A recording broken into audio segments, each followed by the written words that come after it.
नागपुर शहर व देश का जाना-माना सुप्रसिद्ध किंग्सवे हॉस्पिटल, जहां किसी भी प्रकार का मरीज बीमार से ठीक होकर घर लौटता है।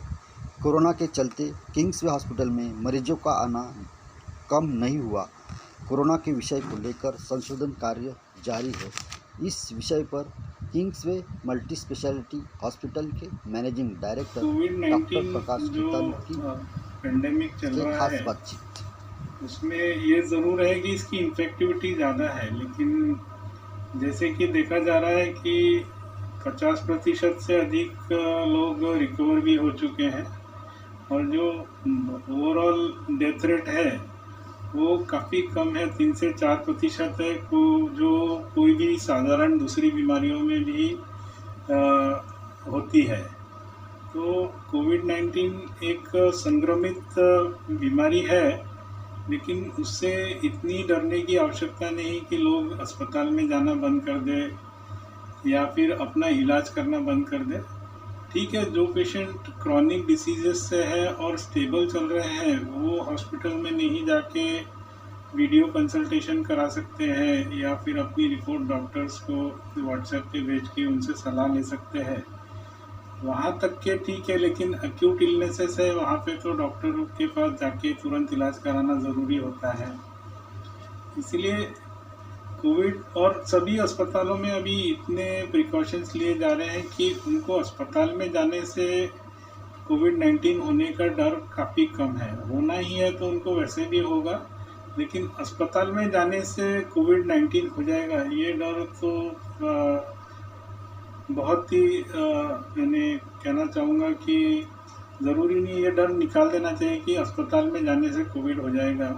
ये डर हर एक मरीज़ ने अपने मन से हम हर पेशेंट का टेम्परेचर स्क्रीनिंग करते हैं, हर पेशेंट को हैंड सैनिटाइज़र और मास्क प्रोवाइड करते हैं गेट पे ही। जैसे ही वो पेशेंट की एंट्री होती है, उसका टेम्परेचर स्क्रीनिंग होता है, उसका हिस्ट्री लिया जाता है, जो कोविड-19 के ये रहते हैं, संभावित चिन्ह रहते हैं बीमारियों के, उनके बारे में उनको पूछा जाता है, उनका एड्रेस पूछा जाता है, वो कंटेनमेंट जोन से तो नहीं आ रहे। इस तरह का पूरा एक क्वेश्चनियर उनसे भराया जाता है पहले, और साथ ही साथ उनका टेम्परेचर स्क्रीनिंग होता है और उनको सैनिटाइज़र प्रोवाइड किया जाता है। जो पेशेंट के रिश्तेदार मास्क पहन के नहीं आए, उनको मास्क प्रोवाइड किया जाता है और पूरी हिस्ट्री मालूम करने के बाद ही उनको संभावित ओपीडी में डॉक्टरों के पास भेजा जाता है।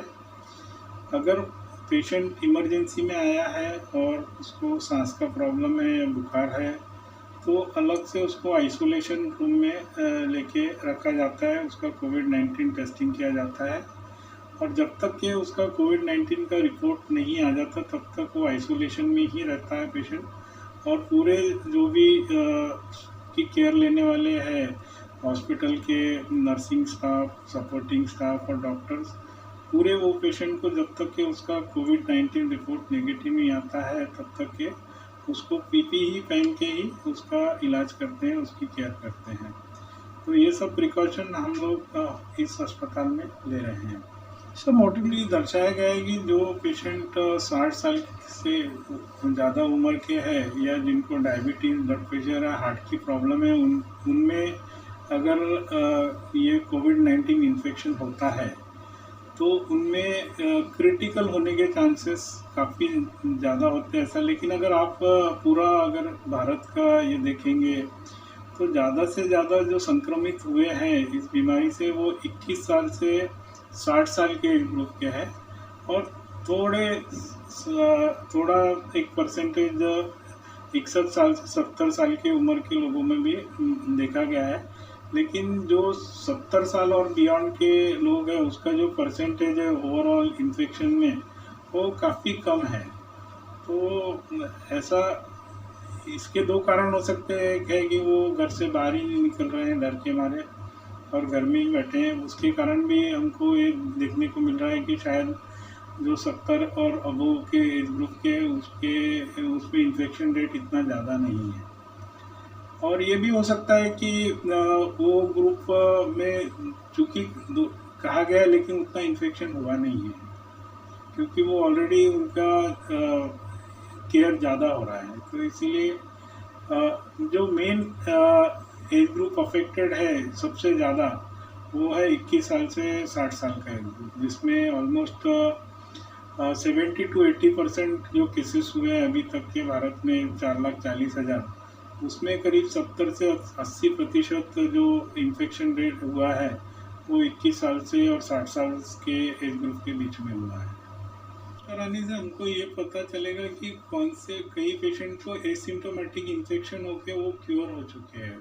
अगर हम आईजीएम और आईजीजी एंटीबॉडीज चेक करते हैं, जिस पे अभी आईसीएमआर की परमिशन नहीं मिली है उसको किया जाए, अगर वो टेस्ट से हमको ये पता चलेगा कि इससे जो अपन हर्ड इम्यूनिटी की बातचीत कर रहे हैं कि जब तक के हर्ड इम्यूनिटी नहीं आएगी तब तक के ये संक्रमण कम नहीं होगा। तो हर्ड इम्यूनिटी कितने लोगों में आ गई है, कितने लोग ऑलरेडी इन्फेक्ट हो चुके हैं उनको न मालूम होते हुए, यह इस टेस्ट से मालूम पड़ेगा। और कितने पर्सन्स एक्टिव स्टेज में है। एक्टिव स्टेज में जैसे आईजीएम एंटीबॉडी अगर पॉजिटिव आती है तो वो अभी तक इम्यूनिटी पूरी नहीं आई है, उनमें अभी भी इन्फेक्टिव स्टेज में है। लेकिन आईजीजी एंटीबॉडी आ गई और आईजीएम एंटीबॉडी निगेटिव हो गई है, तो इसका मतलब वो इस बीमारी से इम्यूनिटी पा चुके हैं। तो ये टेस्ट का वो बेनिफिट हो सकता है कि हम लोग ये पता कर सकते हैं कि कितने लोगों में हर्ड इम्यूनिटी। अभी भी ट्रायल्स में है, अभी भी ह्यूमन यूज़ के लिए वैक्सीन्स ये नहीं हुई है अभी तक के। कोई भी वैक्सीन, अभी सब जगह ट्रायल्स शुरू है, अभी कोई भी वैक्सीन ह्यूमन यूज़ के लिए डेजिग्नेट पूरी तरह से नहीं हुई है।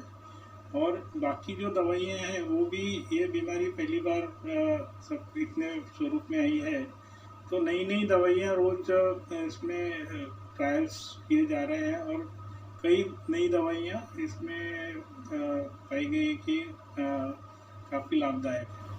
देखिए, हर पैथी के अपने फ़ायदे अपने नुकसान हैं। हर पैथी का अपना एक तरीका है कोई भी बीमारी का इलाज करने के लिए।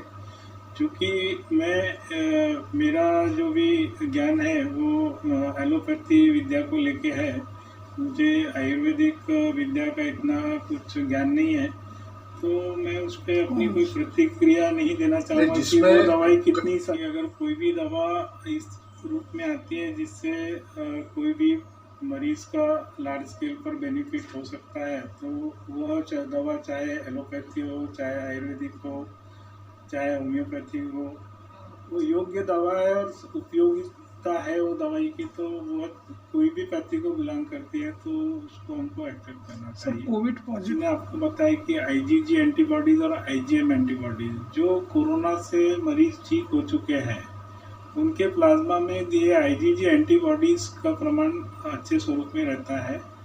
तो अगर हम ये प्लाज्मा जो पेशेंट अभी आईजीजी एंटीबॉडीज तैयार नहीं कर पाया है उसको इन्फ्यूज़ करते हैं, तो उसकी जो बीमारी की सीवियरिटी है वो कम हो जाती है। वो ठीक नहीं होती, लेकिन जैसे अगर पेशेंट वेंटिलेटर पे गया है तो वेंटिलेटर से जल्दी बाहर आ सकता है, या जो पेशेंट को रेस्पिरेटरी डिस्ट्रेस है लेकिन वेंटिलेटर लगा नहीं है, तो प्लाज्मा थेरेपी से ये फ़ायदा हो सकता है कि वो उसको वेंटिलेटर ना लगे।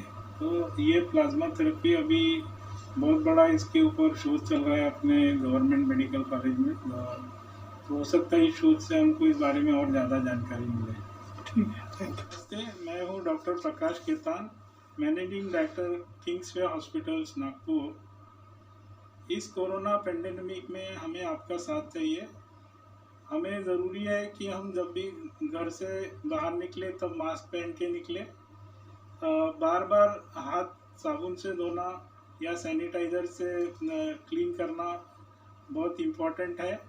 और हम घर से तभी निकले जब ज़रूरी है, जब ज़रूरी नहीं है तब हम घर से बाहर ना निकले।